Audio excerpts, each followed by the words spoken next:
So, this is it? Can I come in?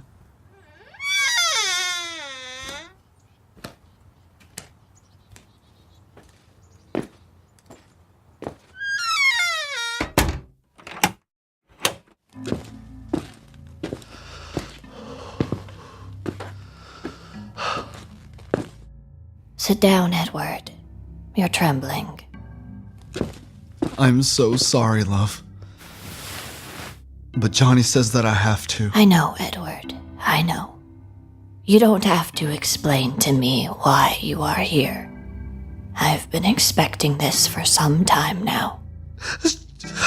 Johnny has forced my hand. I don't want to do this. You have to, and I understand.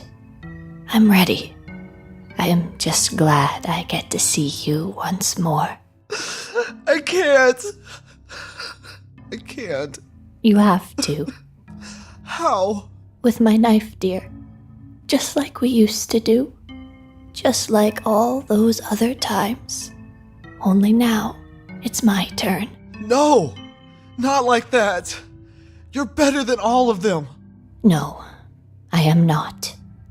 You were always meant to kill me, Edward. We just had one amazing detour. That is all, my love. Lena, The blade is in the music box on my dresser. Fuck. Oh, man. The music box.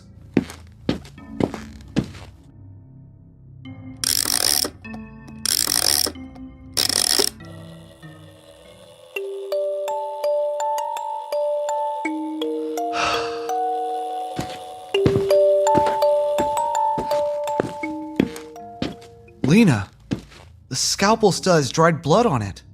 I know. It's from our last kill together. That was Wendy Wendy McRae. Yeah. The look on that girl's face when she realized you weren't a victim, was fucking priceless. You two are together?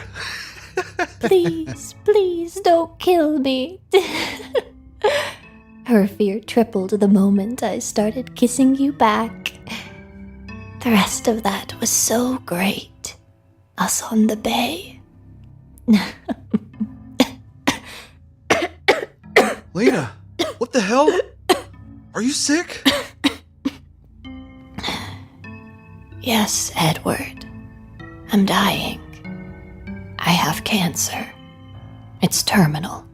That's why I'm in hospice care. But how? You had the light. I had the luminescence. No. Lena, no. Oh, my sweetheart. You didn't know all the repercussions, did you? Johnny didn't just strip me of the light. That reversal process left a biological hole that no modern medicine can fix. I'm fucked, Eddie. I was the night he ended us. No. He said you would just age quicker to make up for the years you were walking with us as an ageless one. This can't be. Well, in a sense, that is all true. But he just didn't bother to tell you the rest of the side effects of losing his gift. It has been constant pain every day. I guess I'm getting what I deserved. But it wasn't supposed to be like this. We were going to be like gods. And you and I, nothing was ever gonna.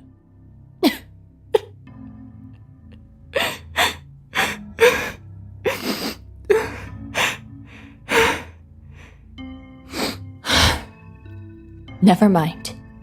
Now it's over. I'm old, sick, and dying.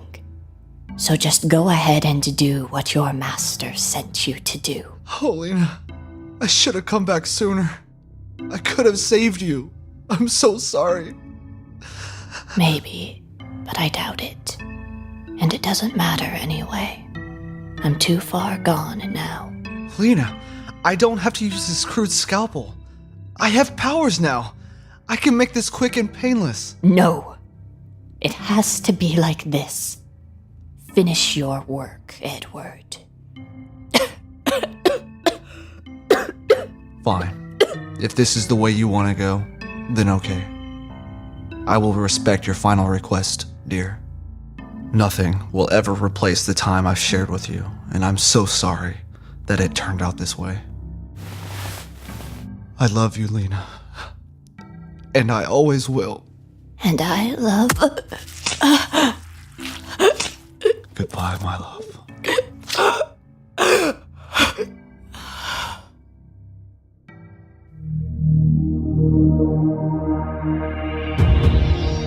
Sirenicide is not the only threat in Morrison. This is bigger than just our city. I need you to see that. The anathema is upon us.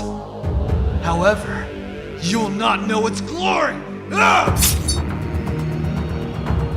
You really don't understand, do you? You're going to bring us a war centuries sooner than it's due to arrive. I am in heaven. I'm truly his now, forever. No, I am not okay, Vima. My work, everything I've built, and all I've achieved is now in question, thanks to you. Take your anger out on me all you want. Just leave Droven out of this. Her soul is to be vanquished and given to the gods. I was pulled from the claws of death to deliver you to his arms.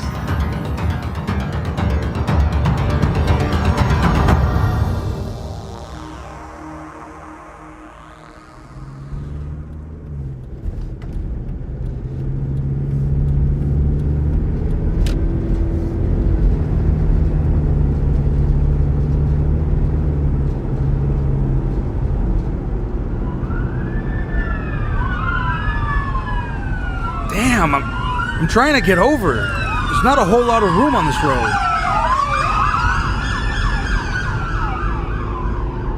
Wait.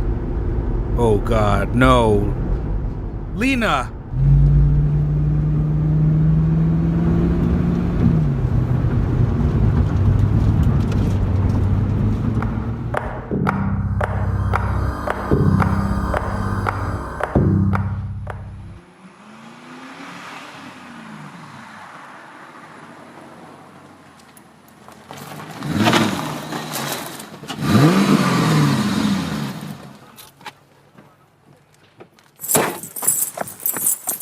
Excuse me.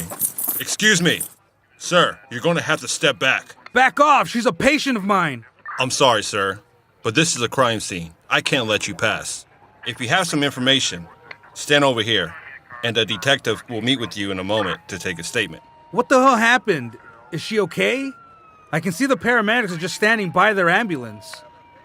What the fuck? Don't just look away. Answer me. I'm not at liberty to discuss any of that with you. Like I said, the detective will be with you shortly. This is bullshit. Right this way, Harper. They are waiting on you. Harper? Are you the detective? Lena is my patient. What's going on? No. No? The fuck does that mean? Let me through. No. I'm not a detective. Not anymore. And your friend is dead. Now back off and let these officers do their job. Dead?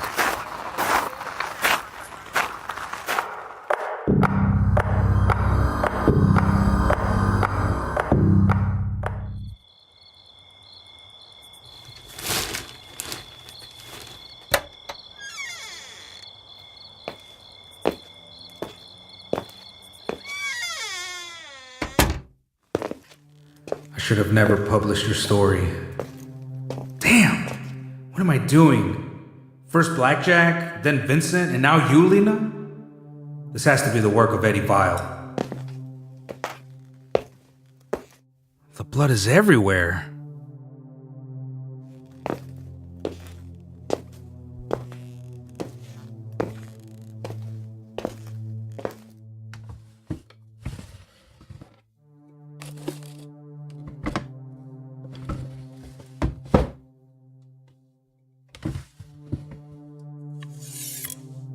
I'm not even a detective.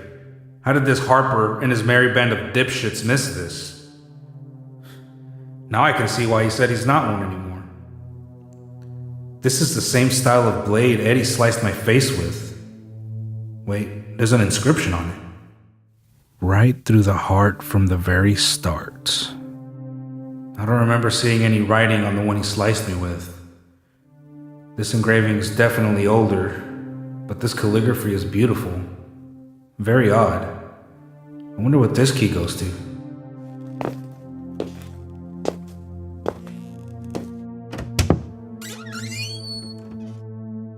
Can't be a coincidence that the trunk has the same message written on it as this blade. Let's see if this key works.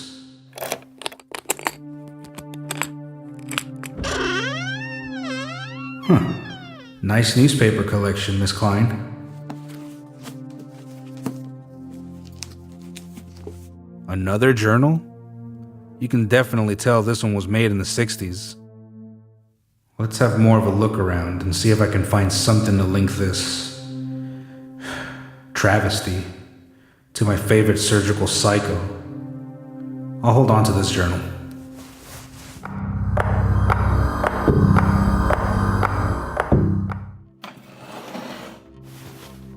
There was blood everywhere. I'm sure this guy is a master at leaving only what he wants people to find. Must be why the scalpel was so clean.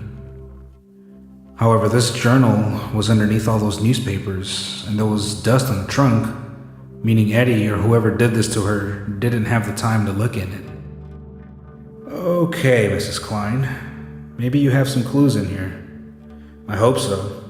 I don't know what I'm gonna do if everyone keeps dying.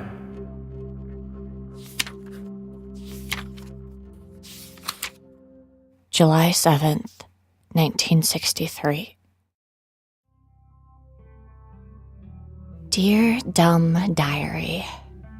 Hell. This is hell. I should be dead. Why didn't they kill me? Why doesn't this thing hurt? It's so ugly. I'm so ugly.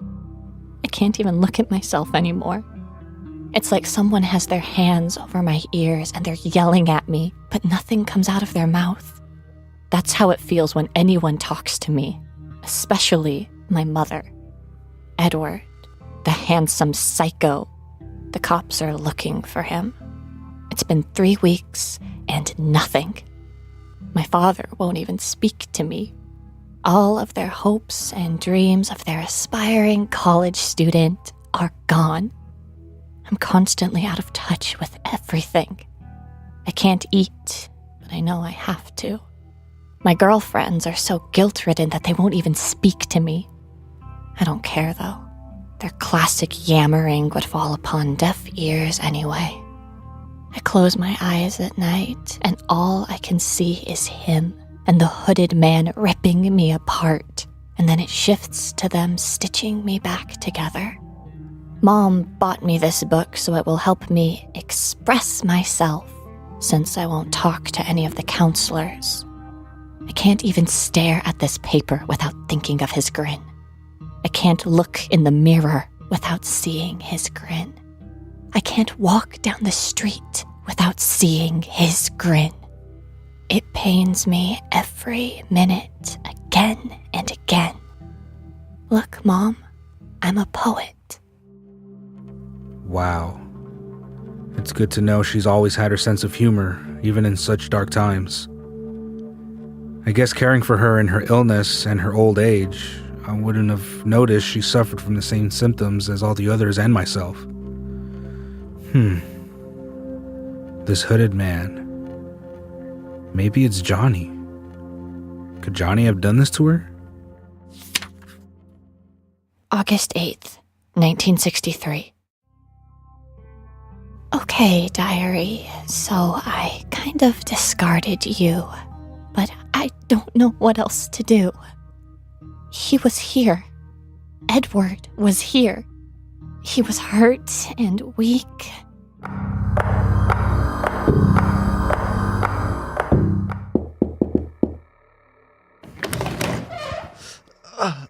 Lena. do? I need your help. Please. What? The cops are looking for you. They have been for months. I'm going to call them right now. You're bleeding. Johnny did this to me. I'm sorry.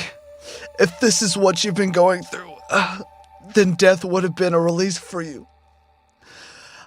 I ran away from there. I came here because I didn't know where else to go. Look, I don't know what you want me to do, but you need to go before someone sees you here. I thought you were going to call the cops. Don't grin like that at me. I just don't want you to die on my doorstep before they get here. My car is across the street, but I can't make it out to my cabin in this condition. Oh, I barely made it here. Will you take me? What? Are you serious? Yes. No!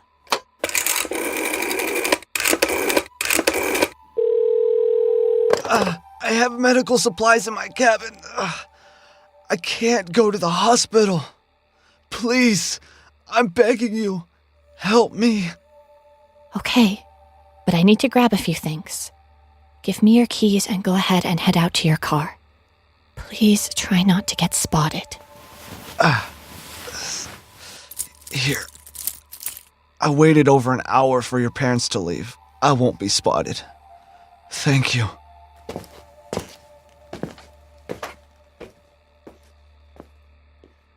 What am I doing? Diary. Against all my better judgment, I went back to that cabin. I spent the better part of the night stitching the lower part of his fresh incision. It's almost as if my mind could not comprehend what my body was doing. My hands were literally healing the one who had inflicted this new life on me. Though I was not tentatively giving him the attention he wanted, I did listen to his story of how he came to be in his current state. He had awoken as Johnny was stitching him up. In a panic, he leapt from the operating table. Disoriented and confused, he came across his clothing. From there, he exited the way he came in earlier that night. He said he was pretty sure Johnny just let him escape. Edward walked me through everything and told me once I was finished, I could take his car back to my home. The thing was, I didn't leave. I stayed there and watched my would-be killer sleep. And it was the first time I realized that he was just a man. As I watched him, I could see his infamous grin fade in and out from his face while he slept. It just didn't feel right leaving him there defenseless, so I stayed. This is stupid. Why am I writing this shit?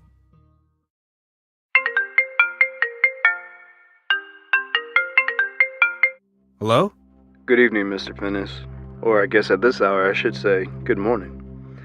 This is Harper Powers. We met earlier today? Yeah, I remember you, the cold asshole. What do you want? I was going over the statement that you gave the detective on duty. It seems you were Miss Klein's caregiver for a few years. Is that correct? Obviously. I wouldn't give an official statement and say something that is false. Why don't we cut the chit-chat bullshit and tell me why you're calling? I think you and I have a similar interest. I just spent the last few hours of my night going through your blogs. I don't know if you know this, but I assume you don't because you didn't know who I was today. Vincent and I worked together for a few years. Vincent was pretty private. Unfortunately, I didn't know much about him until it was too late. He did say he had a few reliable sources from his days as a police officer. I'm guessing you're one of them? Reliable? No, I don't think that describes me. Like you, I was a little too late to help him. But I think I might be able to help you. I'm ready to uncover what's really going on in this city. Well, Harper, I'm assuming you didn't know who I was either, and that's why you talked to me like a complete piece of shit today. Lena was a very dear friend to me, not just a patient. I don't know if you're ready for what's really going on in the city, or how deep you've dived into this anathema. I've come across some strange cases, but I'd like to sit down with you and exchange experiences. Alright, I'll set something up with you this week. In the meantime, if you come across anything regarding Lena or her killer, please let me know. I would really appreciate it. Who said she was murdered? First things first, I'm not just a hospice caregiver, so don't talk to me like I'm an idiot. I'll see you later. I guess I could use all the help I can get.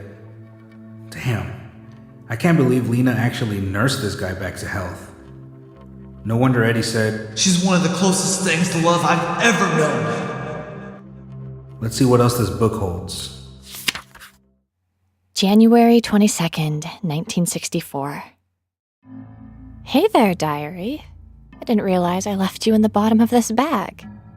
Just read that last entry and wow! So much has changed in just a few months. Diary, I am in heaven. Last night was my first one. No, not that, not yet. But maybe soon. My first murder. And I must admit, I didn't even realize after Eddie had told me so that the human body could expel so much blood. It was perfect. And then we chopped him up into pieces. Together, of course. We bagged up all of it and sunk it into the water. Then we spent the rest of the night on the boat just staring up through the fog and drizzle at the moon. Though it was only a first quarter moon, just like the blood, it was perfect. He is perfect. What the fuck? This cannot be. This cannot be. January 30th, 1964. Only a week later, I am starting to like writing in this thing. Eddie is still asleep. I can see the grin on his face. There's one on mine, too. I'm truly his now, forever. My second and my third kill, and all in one night. A beautiful full moon, and such a cute couple, too. Twice the amount of blood. It was so romantic watching the two lovers hold each other's hand through their bindings. When we put them in the bags, I made sure to put their hands in each other's. I know, sometimes I can be a sucker for the romance. Lena, what are you doing with their hands? You didn't see it earlier, before we stripped them down, when they were still tied together against the door? No, I guess I missed it. Oh, Eddie, it was the cutest thing. They were shivering in fear, their eyes fixed on us. But I looked down and I saw them clenching each other's hands. It was so romantic. Speaking of romance, third time's the charm, huh? I got you something to commemorate this occasion. My very own blade? Yes, and I even did the inscription myself. Right through the heart, from the very start. Right from the first moment I laid eyes on you. I just knew you were different. And when I physically held your heart in my hand, well, it brought a whole new life to me. Lena, these last few months I felt more alive than I ever have. I guess what I'm trying to say is, I love you. I love you too. I know we had an unordinary start, but I've loved you and that wonderful grin since the moment I saw you. These last few months have been amazing. I have also glowed with this gift as you do, as we do, and I don't see me doing anything else ever without you by my side. I love you, Eddie Vile. I don't know if you saw it, but there's also a key in that box. I had to put the two lovebirds in our back seat tonight because, well, I didn't want you peeking in the back. I built you a matching trunk for the music box and I loaded it with some beautiful brand new clothes. My love, it's time we hit the road. What do you say to that? Yes. Yes, of course. Eddie, Yes? I want to make tonight really special. Here? Are you sure? Yes. This moment is perfect.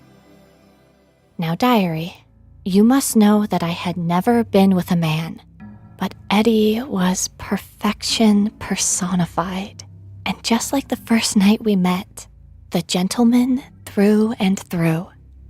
Now, I know some of my girlfriends describe their experiences with the term fireworks, but what I shared with Eddie was bloodworks. Sensations I have never felt or could even imagine was now beholden to my soul and embraced with his ever-present, ever-tempting, ever-perfect grin. The moon was full last night, but I'm sure what we experienced was not lunacy. It was what the gods must feel like when they make love. Our luminescence merged. I guess it is time to end this here. I need to wake Eddie because those bags are dripping out on the carpet. We didn't even dispose of them like we normally do. I guess I need to get rid of habits and prepare for the road trip ahead. Oh, I think I'm gonna be sick. I don't know how much more of this shit I can read. San Diego, Texas. We only got one there, but he was a good kill. And what a great night afterwards as well. Fuck! These ever-emerging flower-powered children are so easy to manipulate. These free spirits make for such a great monochromatic spread of blood. God damn it, Lena. Oh, no. You are sick. Let's cut through half of this thing. Yes, here we go. May 4th, 1967. Eddie has been distant lately. He says he wants to go back to Morrison. He says the fire is not burning out west anymore, whatever the hell that means. We have seen California, the Rocky Mountains, and Las Vegas with all its casinos and lights. It has all been so very wondrous. But these last few months, he has been flying out to Texas and then back, leaving me here to ravish by myself, alone. All he keeps talking about when he returns is Johnny and how we are wasting our talent out here. I don't agree. We have murdered and made love in every city across the Great West. But now he says he's no longer fulfilled. The last 15 kills were administered and cleaned up by me and me alone. All the while he just sulks in the room as I work saying, we should send these body parts to Johnny. Like we can just call up the post office and ask what their rate on flesh and bone would be. I guess monotony can settle into any couple situation. Alright, I wonder what's on the next page. This is about the most schizophrenic thing I've ever read. August 21st, 1969. Hello, diary. I know, I have been very lazy. It's been over a year, I think, since I've given you any attention. I found you today and decided I would read back through. I guess I can sum up the year very easily. The trip up north, cutting back through Canada, so nice. Then driving back through New Yankton, Atlantis City, and all the way down the East Coast was close to our old perfection. Florida, Pensacola to be exact, with its white sands that we helped turn red. Oh, it was most wondrous. Then we started heading back west, to Morrison. Don't get me wrong. I'm very happy that Eddie decided to take me on this month-long journey through all these cities, instead of just bringing us right back through the desert and mountains the way we came in '64. It's just not fair. Why did it have to end so abruptly? This past year has been so boring. On the way back through, we probably killed over 100 people, and the way we disposed of them, no one's ever going to know. Why doesn't he see how perfect we are? After all, we've probably done a better job than all the great murderers of the past combined. But now all he wants to do is serve his insane master, Johnny. I can't stand him. The few times I've gone to their hideouts, I've been bored to tears with his anti-militant rants about doxed USG. And, oh my God, the self-righteous speeches about the anathema. I honestly don't see what Eddie finds so engaging about this man's plan. Yeah, he's got confidence, an amazing gift, and he's not hard to look at. But everything else is just blah, blah, blah. I don't like the way he makes Eddie squirm. I don't like the way he talks to me, like I'm mindless. He always tells me, "You're so lucky I saved you." And then he proceeds to guilt trip me on how I don't do enough work for Sirenicide. I can't believe that he doesn't want to tell Johnny how many people we've killed. You would think he would be happy at the work we've done.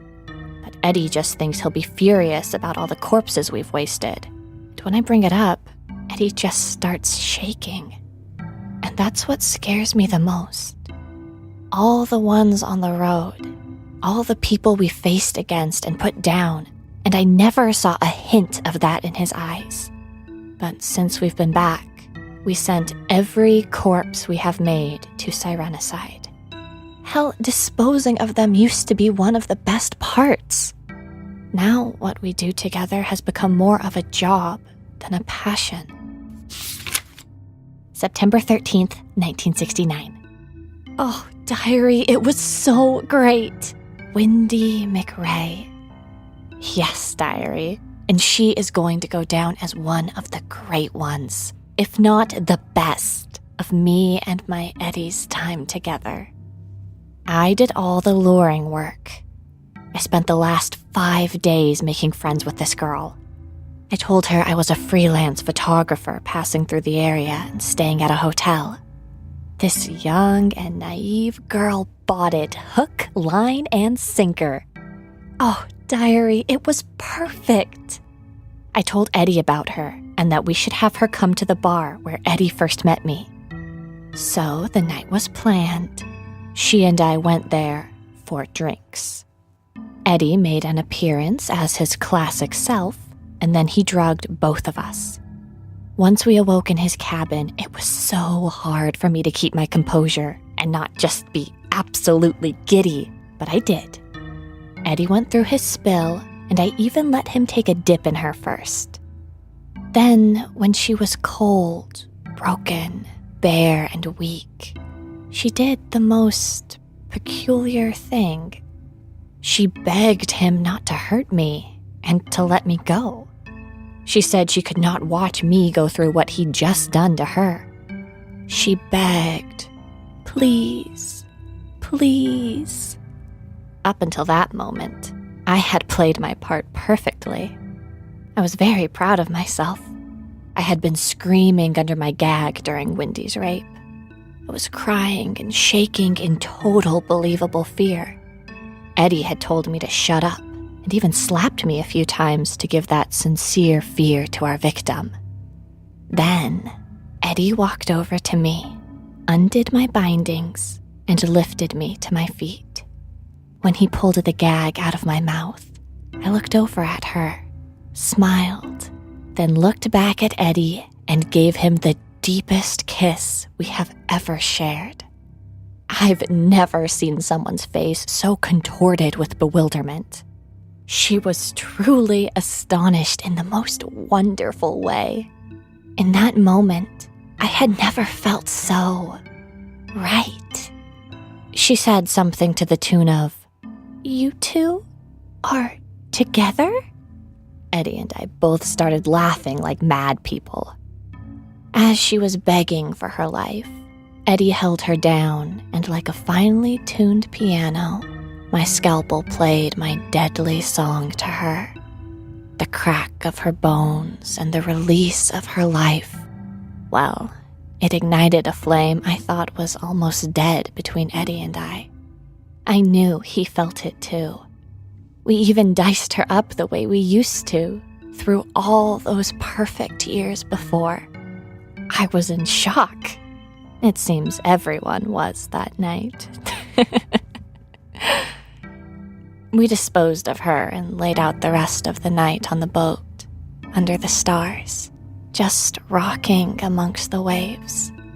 I couldn't help but think how magical it all had been. There we were, the proud lovers, rocking in the waves back and forth, and floating above our artfully laid-to-rest friends below us. My Eddie has truly returned to me, and nothing is going to change the future that lies ahead for us. Gods are we. October 5th, 1969. It's all gone. It's all over. He's taken everything. I am alone. I am without my luminescence. He stripped it all away. Eddie let him. Eddie left. Eddie left me here. Oh, God, what am I going to do? I can barely stand. This incision is oozing and bleeding. My body feels like 1,000,000 needles have shredded through it. Blood is everywhere, but it's mine. They just left. This was going to be the next great kill. I had planned it all perfectly, but it's gone. All of it. Over 6 years of perfection pulled apart and shredded. He just left me here. Why? Why?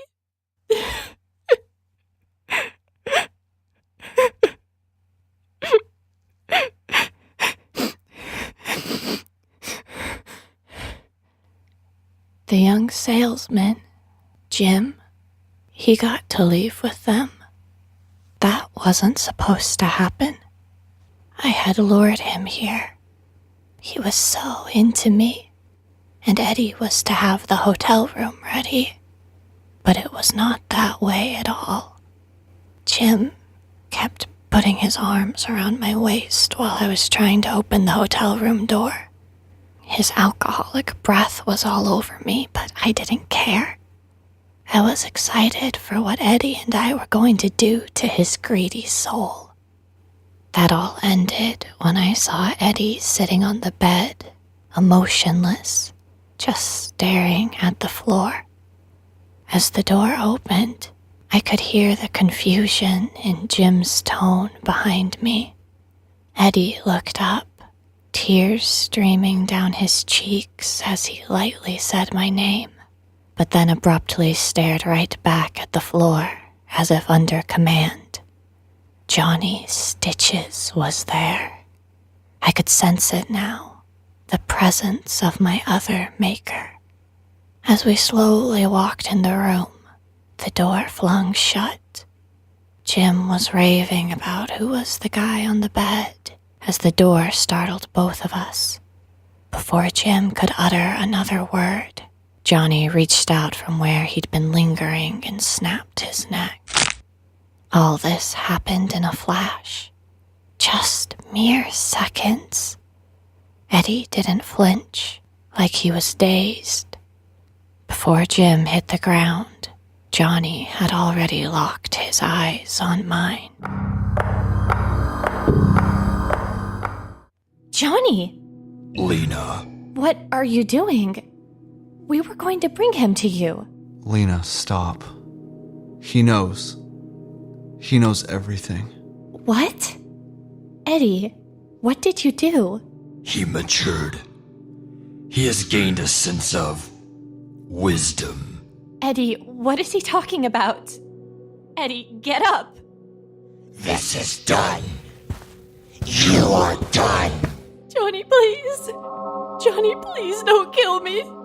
I'm sorry. It's hot. Oh, God, it's hot. Eddie, help me.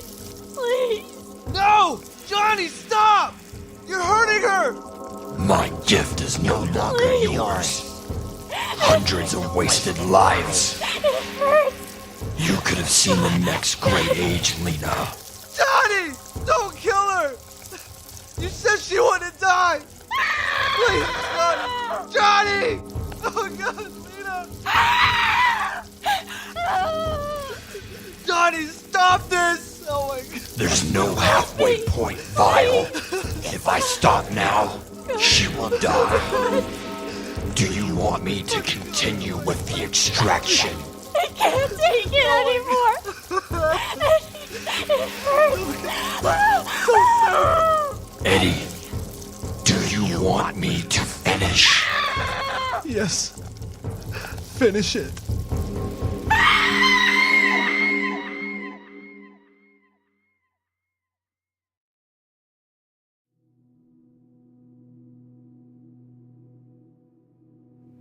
The pain was unlike anything I have ever felt. The indescribable substance was drained out of my body. It felt as if Johnny was siphoning my soul right before my very eyes. Once it was finally done, I collapsed into the fetal position. I was a mess. I am a mess.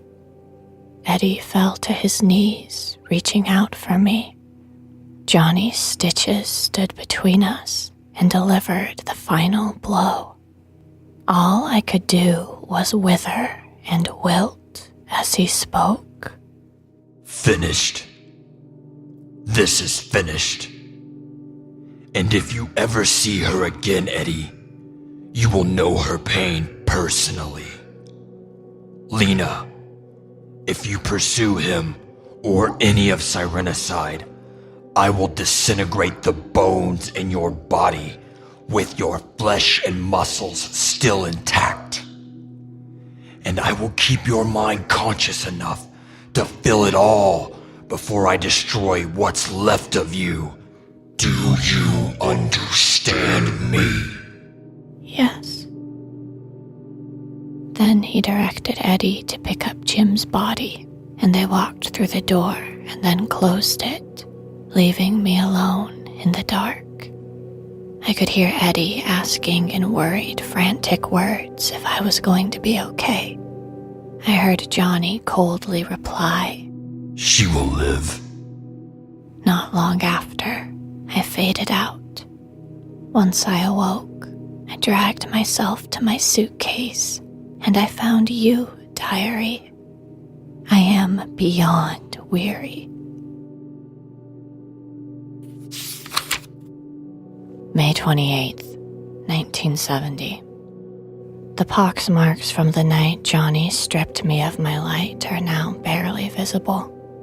The chest scar, well, it's still very present, and I'm pretty sure it always will be. It doesn't glow or pulse like it used to. The fire is gone. My power is gone. The symptoms remain, only now they are multiplied. I picked up a job at the Morrison College of Medicine, working in the library. The director there, George, he really likes me. If only he knew what I have done. He works with me, though, seeing as I'm sick all the time now. He has asked me on a date a few times lately, and I have always turned him down. He knows that I just got out of a long, damaging relationship. The sickness is very violent at times. I have lost so much weight. I'm so very ugly again. I'm in constant pain. High fevers and headaches are an everyday occurrence. I have to take sleeping pills just to get any rest. I read back through the newspapers I collected during my journey, and I flip back a few pages in you, diary. What happened? Oh, Eddie, my love, where are you now? Are you okay?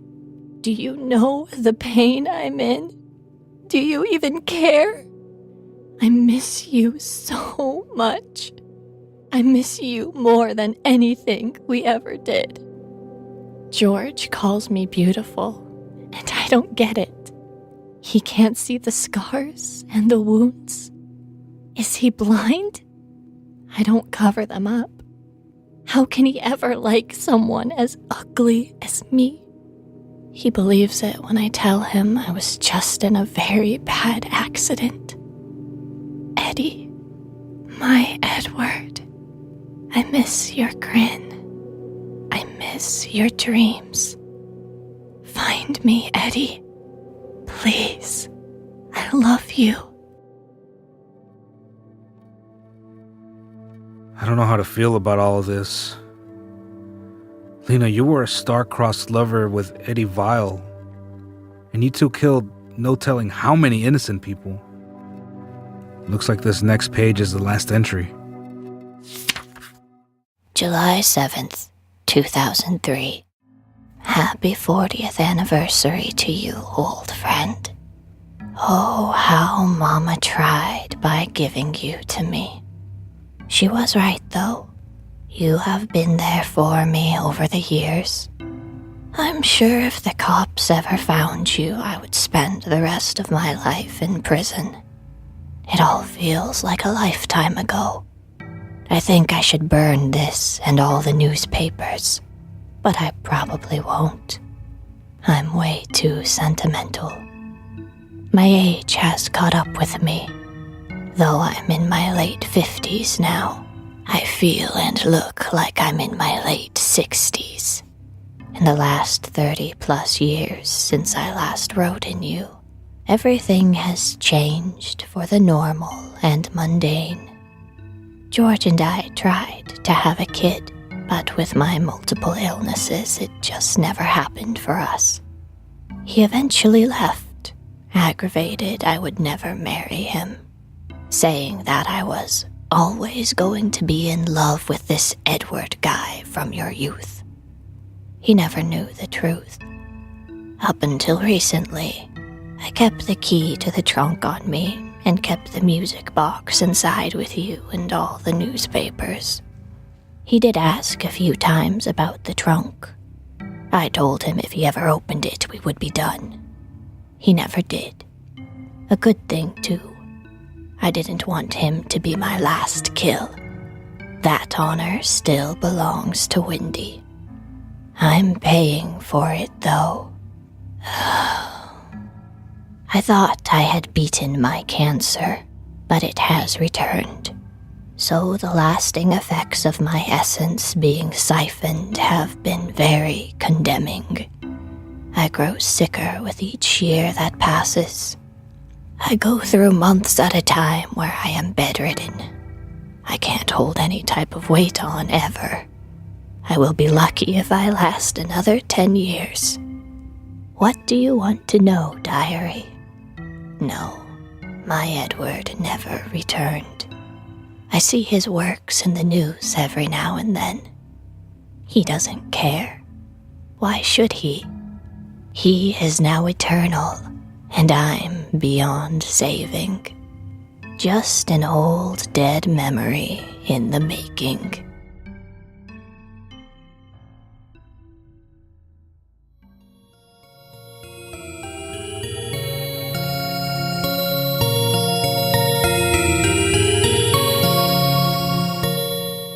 All elements of Sirenicide are copyright 2017 Atrium Dynamics. Please visit sirenicide.com for more details.